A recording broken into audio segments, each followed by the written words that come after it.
Michel Collomb, comment vous le réglez, vous, ce dilemme? Mais écoutez, quand je viens d'entendre monsieur affirmer avec certitude qu'on avait toutes les preuves pour les armes chimiques parce que les services secrets des États-Unis, de la Grande-Bretagne et de la France nous le disaient, les mêmes qui disaient la même chose sur l'Irak, et on sait que c'était un mensonge. Je pense que, bon, moi qui suis les guerres et la propagande de guerre et la désinformation depuis 20 ans, tout ce que je viens d'entendre, là, ça en fait partie. Et je voudrais rappeler cette phrase du Premier ministre britannique Lloyd George. En 1914, il disait « Si les gens savaient à propos de la guerre, elle serait arrêtée tout de suite, mais les gens ne savent pas et ne peuvent pas savoir. » Et cette 20 années d'études sur les guerres et tous les prétextes de ce genre et tous les mythes qui ont été fabriqués comme ça m'ont amené à penser qu'il est très important que les gens qui nous regardent et qui nous écoutent réfléchissent que dans chaque guerre, on applique ce que j'ai intitulé les principes de la propagande de guerre. On ne peut pas évidemment dire qu'on fait la guerre pour le pétrole, pour le gaz, pour le fric, etc. Donc, il faut travailler l'opinion publique. Premièrement, en cachant les intérêts. Et je m'excuse, la question de la Syrie, c'est très simple. Il y a du pétrole, il y a du gaz, il y a des gazoducs, il y a des projets énormes en dessous de la Méditerranée qui intéressent Israël, tiens. Et quand on voit que Total et le Qatar, maintenant en Libye, se partagent le gaz, ben, il ne faut pas faire un dessin. Le deuxième grand principe de la propagande de guerre, c'est de cacher l'histoire. Et la France se pose en donneuse la France d'en haut se pose en donneuse de leçons. Il ne faudrait quand même pas oublier que le colonialisme français a bombardé les Syriens en 1945 pour les empêcher d'acquérir leur indépendance, a pratiqué et organisé la division de la Syrie, notamment sur des bases religieuses, et puis que toute l'histoire de la Syrie, depuis qu'elle a résisté à Israël, ça a été le travail des États-Unis et d'Israël pour affaiblir et briser la Syrie. Et Roland Dumas disait il n'y a pas longtemps qu'il y a 2 ans, on lui avait dit à Londres, on prépare quelque chose contre la Syrie, est-ce que tu veux en faire partie? Il avait dit non, 2 ans avant les manifestations. Le troisième grand principe de la propagande de guerre, c'est qu'il faut absolument, quand on a décidé d'attaquer pour le pétrole, le gaz ou le fric, il faut absolument diaboliser l'adversaire. Et donc là, on a droit à toute une série d'histoires. Et celui qui dit, moi je sais, qui dit ici, je sais tout ce qui se passe en Syrie, je n'ai aucune certitude, pour moi c'est un charlatan. Je pense qu'il n'y a pas de guerre propre, je pense qu'on a vu des atrocités des deux côtés.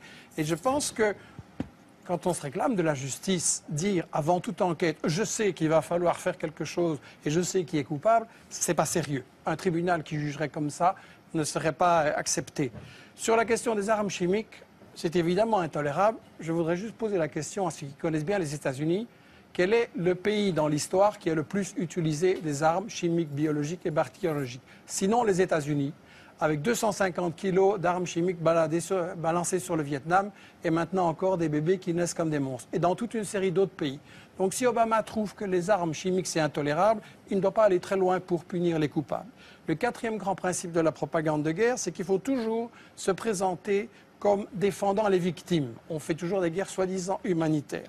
Mais là, la mèche a été vendue hier ou avant-hier, je ne sais plus, par Bernard Kouchner, qui est un pro-interventionniste, et qui a dit devant une télé française, bien sûr que le but c'est de renverser Bachar el-Assad, mais il faut un habillage diplomatique. Ça veut dire qu'on n'est pas là pour défendre les Syriens, parce qu'en réalité c'est une guerre qui a été provoquée par les États-Unis et leurs alliés dès le départ, comme Roland Dumas l'a dit. On n'est pas là pour protéger les victimes et pour les empêcher. Au contraire, on veut qu'il y en ait plus pour avoir un prétexte d'intervenir. Et je tiens à rectifier les mensonges qui ont été dits. Le gouvernement syrien est parfaitement d'accord de négocier. Et ce sont les États-Unis, la France et le Qatar qui ont dit non, on ne négocie pas, on veut gagner militairement sur le terrain. C'est-à-dire que Bachar el-Assad a dit qu'il voulait bien négocier. Oui, tout à fait.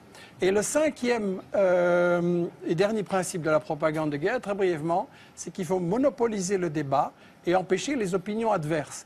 Et donc, on a dans les médias français un alignement sur cette propagande que vous avez montrée là au début. Et quand M. Hérault s'amène en disant j'ai la preuve sur les armes chimiques et qui commence par répéter dans son discours pendant des minutes et des minutes tout ce que tout le monde sait et que personne ne nie, et puis qu'à la fin il dit les services secrets m'ont dit que c'est Bachar, il n'y a aucun journaliste pour dire oui mais les preuves un peu sérieuses s'il vous plaît. Et donc quand on voit des gens comme Fabius, comme Bernard-Henri Lévy, comme Hérault ou BHL, qui viennent avoir le courage de bombarder, mais pas le courage de débattre devant des gens qui connaissent le dossier et qui ont les arguments contraires, il faut quand même beaucoup se poser la question. Et j'insiste sur cette question des 5 principes de la propagande de guerre, parce que, et ce sera ma conclusion, l'année prochaine, vous risquez peut-être de m'inviter sur l'Iran, ou sur l'Algérie, ou sur le Venezuela, ou le Congo, ou l'Érythrée, ou le Zimbabwe, et ça va être chaque fois la même comédie, chaque fois avec les mêmes arguments. Il n'y a pas de guerre vraiment humanitaire, il y a toujours des intérêts pour le fric, il y a toujours des intérêts pour les matières premières, et il est temps quand même qu'on se dise, si on veut une humanité solidaire et mettre fin aux guerres, il faut voir qui provoque ces guerres. Colomb, plus rapide parce qu'il nous reste une douzaine de minutes. Oui. 3 remarques très brièvement. C'est pas possible d'appeler à des bombardements. Et je ne sais pas si vous êtes allé en Irak après les bombardements, ou en Yougoslavie, ou en Libye après les bombardements. Moi, oui, j'ai vu les conséquences. C'est quand même pas possible d'appeler à bombarder des gens en niant et en déformant les faits comme vous le faites là maintenant. Vous dites qu'il y a 110 000 victimes, comme l'a dit M. Ancel. C'est dramatique. Combien sont des loyalistes, comme on dit, c'est-à-dire des gens qui soutiennent Bachar? À peu près la moitié. Qui a tiré les premiers dans les manifestations? Les opposants. Ça se trouve dans les rapports aussi de l'OTAN. Et vous avez invité 2 opinions qui existent dans la communauté syrienne, mais il faut savoir qu'il y en a d'autres. Et que dans la conférence de Doha des opposants à Bachar el-Assad, il y a un an, ils ont dit le problème, c'est que 55% des gens soutiennent Bachar el-Assad. Et l'OTAN, il y a 4 mois, a dit c'est monté à 70%. 70% de gens qui soutiennent, soit par conviction, soit parce qu'ils trouvent que c'est pire ce qui va arriver. Donc, on n'a pas le droit de faire le bonheur des Syriens contre leur volonté, c'est à eux à décider. Et vous me dites, vive la puissance, je m'excuse, c'est l'argument des puissances coloniales depuis toujours. Après la guerre 40-45, on est arrivé à un principe de droit international. Les plus forts n'ont pas le droit d'intervenir dans les pays plus faibles pour faire ce qu'ils veulent. Et troisièmement, et très rapidement, vous me dites, oui, mais ça permettrait d'amener la démocratie en Syrie.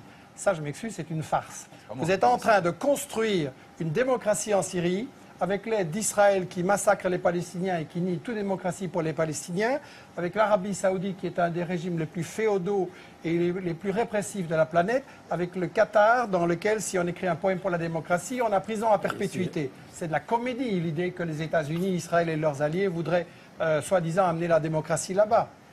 Vous avez fait semblant que c'était le problème du pétrole en Syrie. Ne faites pas la bête. Vous savez quand même très bien que la question, c'est le gaz en dessous de la Méditerranée, le gazoduc qui passe, qui est le projet du Qatar pour approvisionner l'Europe, et la Syrie est dans le chemin. Ça se trouve aussi dans les documents des think tanks que vous avez aux États-Unis.